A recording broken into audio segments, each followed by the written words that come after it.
Welcome to Personal Pension Radio Podcast, where you get unconventional insights into retirement and lifestyle design that actually work. You don't have to settle for the same tired Wall Street advice. Break away from the herd and learn how to achieve the retirement lifestyle of your dreams. And now, here's your host, the income engineer, Kraig Strom. All right, back on Personal Pension Radio. Excited to be here as always. I'm Kraig Strom. Yes, I am the income engineer. And yes, someone asked me again recently, where'd the income engineer come from? Well, I love the design and the process that goes into putting together all of the pieces of a maximum retirement income conversation. And I like it so much that I trademarked, actual registered with the United States Patent and Trademark Office, the income engineer. So yes, that's me. I'm Kraig Strom, broadcasting from the Personal Pension Radio Studio Workshop here in Southern California. If you haven't been to personalpensionradio.com, check it out. That's where I keep all of the back show notes. I do my best to get the actual transcriptions in there. If you haven't listened to this show recently, or if you're new to the show, I do my best to make sure that those transcriptions are accurate and cleaned up, and sometimes it takes a while to get those transcriptions done. So if you're looking for information or anything that I've referenced or something on the show, and you can't find it there, just go ahead and send me a note at Personal Pension Radio. You can shoot me a message right through the website. You can also contact me through LinkedIn. If you find me on LinkedIn, Kraig with a K, K-R-A-I-G, Strom, S-T-R-O-M. Definitely reach out and connect with me on LinkedIn. I'm all over the internet, so I'm easy to find. Now, once again, what is Personal Pension Radio all about? It's all about the conversation that unfortunately is not being had by mainstream financial advisors. The financial advisory community was educated by the same Wall Street machine that educated me, now pushing 18 years ago. And we were never taught to really pay attention to what was behind the curtain, never really taught to ask questions, to go beyond. Most advisors today educated, like I said, by the same machine that taught me the messaging that I was supposed to teach you, the general listening audience, the general public. And unfortunately, that message is also what has been taught to CPAs, attorneys, bankers, insurance professionals, and the list goes on. The key takeaway from this is that the information is incomplete. The advice that I was taught to give is incomplete. The answer to every question, literally every question, when you're talking about the financial path to retirement, for example, or building up your business so that you can someday sell your business, well, the answer was the same. Save, save, save, grow, grow, grow, and what's your number? How big is the value of your company? How big is your 401k? All of those things, that was the answer to retirement, was how big is your 401k, and the bigger the better. And unfortunately, the size of your 401k, for example, is truly important. Don't get me wrong, absolutely important. However, it is not the answer to retirement. It is absolutely not. In fact, I say this in almost every episode in the beginning of the show, that maximum retirement income, maximum post-sale, selling your business, income, lifestyle income, truly maximized, never happen, will never happen with a product. It's not going to happen with life insurance. It's not going to happen with mutual funds. It's not going to happen with a 401k or annuities or real estate. None of these things by themselves will help you achieve an optimized retirement income plan. You must have an integrated approach that brings the best of all of these things together so that you can truly have a strategy. You can have an engineered approach to retirement income, and it takes all of those things working together in the right proportions. That's where I get excited. That's what I do. The only way that you're going to have the opportunity to do that, though, is that you've got to have hope for retirement, number one, but you also have to be willing to break away from the herd, break away from this conventional wisdom. The next time you hear some commercial on TV with some giant dominoes falling and talking about how big is your number and what number are you going to have when you retire, remember, the number doesn't matter in and of itself. It's the income plan that goes with it. If you don't have an income plan to go with it, unfortunately, the number doesn't matter nearly as much anymore. Now, full disclosure, short disclosure, actually, in the middle of the show or beginning, I guess we're at. I am not an attorney. I am not a CPA, a certified public accountant.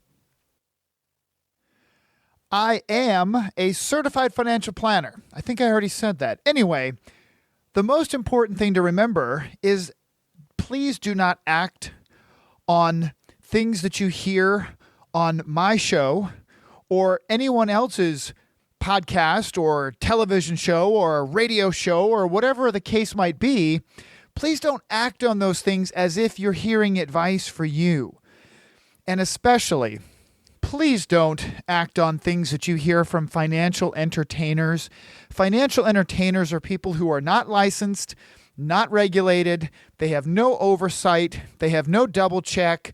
They have no validation as to whether or not they actually have any way, shape, or form background to be giving out financial advice.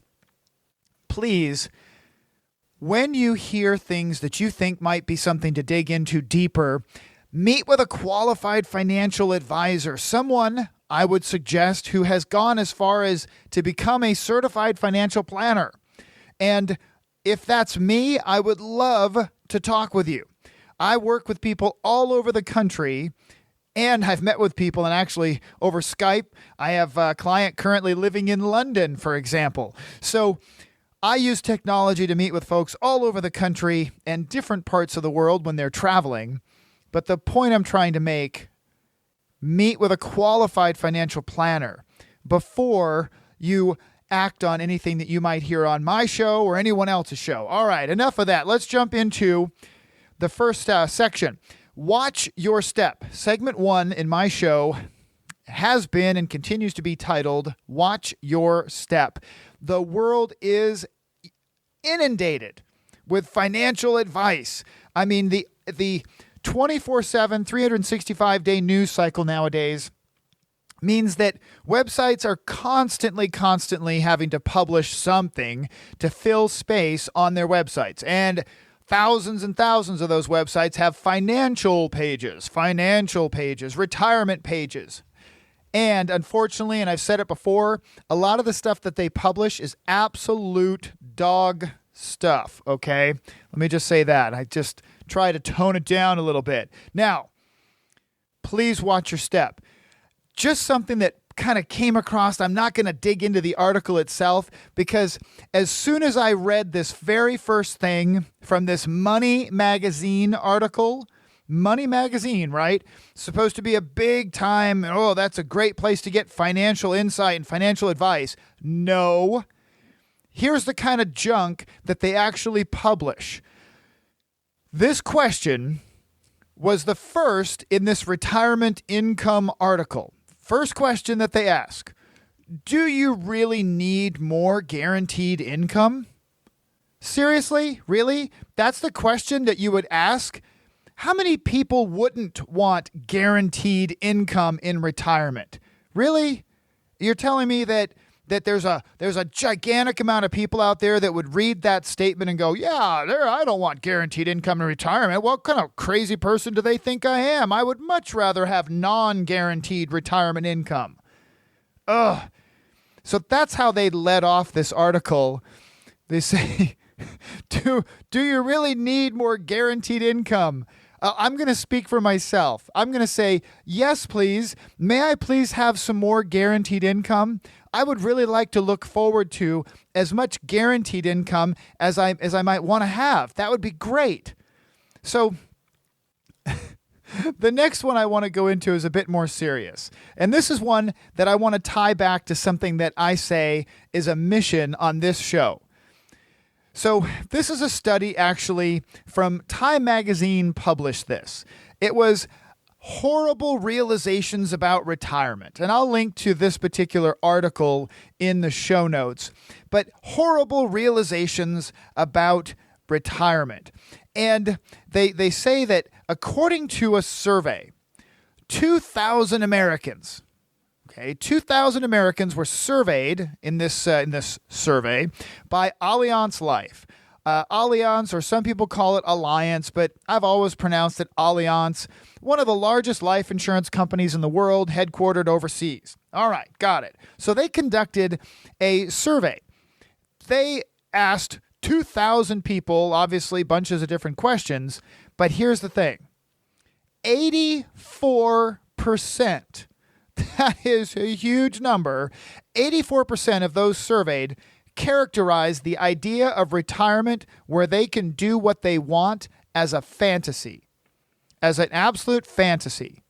Another study from Transamerica's Center for Retirement Studies finds that 1 in 5 Americans think they have to keep punching the clock until they literally can't work anymore, and 37% expect wages earned from working to be part of their retirement income.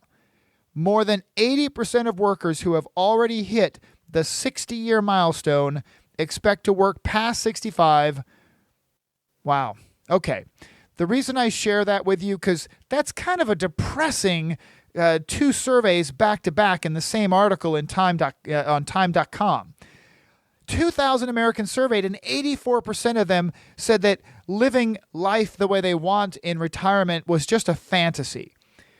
This show, my mission, is to scream as loud as I can from as high as I can, whether it's podcast or radio or writing or wherever I can get this message out, that you don't have to settle for the standard Wall Street advice on retirement, because I believe that a lot of this disappointment as it comes to thinking about retirement, I think a lot of that comes from the fact that Wall Street and the financial advisory community has not done a good job of educating people on how to plan for retirement income. Retirement income is a very, very different conversation than saving for retirement. And when people get to discussing retirement income with their financial advisor, well, the financial advisory community puts forth the same basic advice that they've been putting forth for nearly 30 years or so, and it's depressing. Let me give you an example. Give a nice big example. You've got $500,000 in a retirement account, $500,000. You're excited. You're thinking, wow, I can't believe I have $500,000 in my retirement account. And you go to speak with a financial advisor trained in the same way that I had been trained early on in my career. And you say, hey, how much money can I expect to be able to take out of my $500,000 retirement account when I retire at 65? Well, based on the uncertainties and ups and downs of the market, the financial advisor says, we're going to have to run some simulations, some probability models to figure out what withdrawal rate would be safe for you. Let's think about it. Maybe we should use the 4% rule just to give us a good ballpark. And you say, well, what's the 4% rule? Well, if you start drawing 4% of your retirement account at the beginning of your retirement and increase that a little bit every year for inflation, that usually gives you pretty good odds of you maybe not possibly maybe running out of money in retirement. And when that starts to settle in, you start to think, I have $500,000 and you're saying that I should only take out $20,000? Wait a minute. I thought the stock market has been averaging 8 and 9, and I heard Dave Ramsey say the stock market averages 12%. Can't I take out $60,000? No, those numbers don't work when you're talking about retirement income. You should probably start with 4%. And be very careful because we don't know how long you're going to live and the uncertainties of the stock market. We're just not sure. But 4% might possibly, maybe, you might not. We're not sure. We can't guarantee it, of course, run out of money. So you can maybe understand that those people who have actually visited with a financial advisor and asked the question, hey, how much retirement income can I have? And when they hear things like the 4% rule, or when they don't go visit with a financial advisor like me, for example, and get a much better answer, they might go online and use a retirement income calculator. Google it. There's 1,000 of them. And guess what those retirement income calculators use as a pretty standard method of calculation? You guessed it, the 4% rule. Sure enough, you plug in your $500,000 estimated retirement account value, 4%. So that's a very depressing number when you think, wait a minute, most people don't even have $30,000 saved up, let alone $500,000. And for those people who are on track to have $1 million saved up, do the math. The typical Wall Street financial advisor will suggest 4%. Well, $40,000, that's not what most people are thinking that they were going to be able to take for income from $1 million account, let alone $500,000 or $350,000. So I'm going pretty deep into this, I guess, because it frustrates me. It's an uphill battle in my messaging, and the message that I bring to my audience and the people that I work with is that doesn't have to be your conversation. The 4% rule works for those people who do not have an income plan. If you do not have an integrated retirement income plan to balance all of your assets, including things like real estate, life insurance, 401ks, annuities, all of those things that can be balanced properly to avoid the 4% rule, to go for 6 and 7, 8% income numbers in retirement, you have to have an income plan, a strategy, so that you can avoid the 4% rule. So although this survey from Allianz and Transamerica, it's kind of depressing, I want you to know that there is light at the end of the retirement tunnel. There is hope. That if you have visited with a financial advisor or run a retirement calculator and you've looked at it and said, I can't retire, I'm going to work until I'm 900 years old. No, you owe it to yourself. Contact me. Let's talk about your specific situation. Let's find out what you're on track for today in the standard Wall Street system, and let me help you see what it can look like with an actual retirement income plan. I promise you, you will be excited about the opportunity of retirement rather than the depressing thought of working until you're 75 or 80. So there's my challenge for you. Go to Personal Pension Radio, go to LinkedIn, contact me. I want to help you turn the light on at the end of your retirement tunnel, and it can be fantastic, but not unless you actually make a move and get out there and request that kind of a consultation. Okay? I'll give you a free retirement income analysis. I'll make sure that you know what you're on track for. I'll even show you what your options can look like. You can take it to whoever you like. Hopefully you'll want to work with me, but you won't know where you're headed until you actually have the conversation. So that's enough of that. There is hope, I promise. Now, segment 2. This is actually a question that came in. Let me see if I can read through this. My wife is planning on retiring this year. Number one mistake. Let me stop right there. You shouldn't be asking these questions in the year that you're retiring. I'm excited that you're asking the question, but just for those of you out there listening that maybe are 5 or 10 years from retirement, please ask the questions sooner than the same year that you're going to retire. So let me move on. My wife is planning on retiring this year. I'm going to work another 5 years. She has $700,000 in her 401k. Well, congratulations. That's awesome. We will be able to live on my income for the next 5 years. After that, we will need to take income from our retirement accounts. We met with a financial advisor to ask about how to invest our retirement accounts for the next 5 years until we both retire. The advisor wants us to invest my wife's $700,000 401k balance in an annuity. I'm wary of doing this because the annuity has annual fees of almost 3%. What do you think? All right, so let's kind of break this down just to make sure to summarize. We've got husband and wife both working.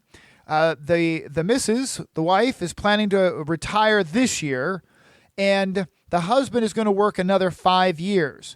And the wife has $700,000 in the 401k statement, and they'll be able to live on husband's income for 5 years. Financial advisor recommending they invest wife's 401k in an annuity, and we're wary of the annuity because of the 3% fees. What do I think? Okay. First, I can't ignore it. I have to give you a dose of reality. A dose of reality. You, your wife, does not have $700,000 in her 401k. This is a very important point. $700,000 in a 401k, if you caught the nuance of what I said just a little while ago, is what you see on your statement. Truth be told, you have a silent partner. You have a primary beneficiary on that 401k. I ask this question often. Who is the primary beneficiary on your IRA or 401k? Most people will say, my wife or my husband, my children. No. The primary beneficiary is the beneficiary who gets paid first. And guess who gets paid first on IRAs and 401ks? You got it, the government. The IRS is the primary beneficiary on all 401ks, IRAs, SEP IRAs, all qualified retirement plans. So, a $700,000 401k statement contains money that has never been taxed. So, at a 25% tax rate, $175,000 of your wife's 401k belongs to the government. So it does not belong to you. It belongs to the government. The rest of the account belongs to you. And I share that only to really help you understand the impact of tax deferral. I'm not saying don't do the 401k or save in a qualified plan, but you've got to remember the government always gets paid first. They always get their tax money. They always get their man or woman in this case. Okay. So that's the first thing. Second, guaranteed income options from annuity companies are very compelling. I have to tell you that my mother lives primarily on guaranteed income sources. She lives on 2 guaranteed annuities from life insurance companies, guaranteed annuities, and her Social Security, which is in effect a guaranteed annuity from the government. But her guaranteed annuities pay her a straight personal pension, if you will, and she just gets a check every month. It's not affected by the ups and downs of the stock market. She just gets a check. Okay. So I'm a big fan of guaranteed annuities. Now, full disclosure, you'll see it all the time that the guaranteed income from an annuity and the insurance company is based on the claims paying ability of the issuing insurance company. Well, my take on it, yes. Could the insurance company just all of a sudden go broke, disappear, stop paying income? Yes, but I've talked to folks at the departments of insurance. I've talked to the National Association of Insurance Commissioners. I cannot find, and they could not find, any records of a guaranteed income payout from an annuity that has ever stopped. They just pay. They're very consistent. So I say that to tell you that I am a big fan of guaranteed annuities. I like guarantees when it comes to the retirement income conversation. Personally, the more guarantees and security, the better. So there's less worry, more enjoyment, right? But this person has asked a question in which they included this annual fees of 3%. What do I think? Well, I think from experience and just my knowledge, that is not describing a guaranteed annuity. That is describing a non-guaranteed annuity that has stock market investment components. Those carry some pretty hefty fees. I am not a big fan. But leaving all of that aside, okay, the first question I would ask is, what is the account for? This $700,000 401k statement, what's it really for? Let's confirm that. Is it for buying a car, toys, miscellaneous travel, personal expenses? I'm going to guess the answer is no. The reason that we put money into a 401k is to have it for retirement income someday, right? So what do we want from our 401k someday? We want income. How much income do we want from our 401k? Ooh, pick me. I want as much income as I can possibly get without running out of money, right? I mean, that's my thing. I want maximum retirement income without fear of running out of money. All right, so now that we've established, let's assume that this 401k is in fact for income purposes. So if it's for income, now we need to ask for an income comparison. Rather than judge a non-guaranteed annuity versus a guaranteed annuity without knowing what kind of annuity or what company this is or any of the details, what I would suggest is requesting an income projection, saying, let's look at a guaranteed annuity. Let's just keep apples to apples. Let's roll over $700,000 401k into a guaranteed annuity. And 5 years later, let's turn on guaranteed income. How much income does the guaranteed account have? And then let's roll over $700,000 into that non-guaranteed annuity. And 5 years later, show us how much guaranteed income we get from that account. Now, in addition to that, we want to know, what does our account value look like 5 years later? So if we use a guaranteed annuity and we put $700,000 in, what is our guaranteed account value in 5 years? And in the non-guaranteed annuity, what is our non-guaranteed account value in 5 years? So with these two things, we can really start to make an actual comparison about what we're really wanting from these accounts. We really want income, okay? So if we just take the fees out, okay, so I'm not a big fan of the non-guaranteed annuities and very high fees. I really don't like them. I've never been able to figure out why they would work for one of my clients, okay? But we cannot just simply discount the most important thing that we want from these decisions. We want income.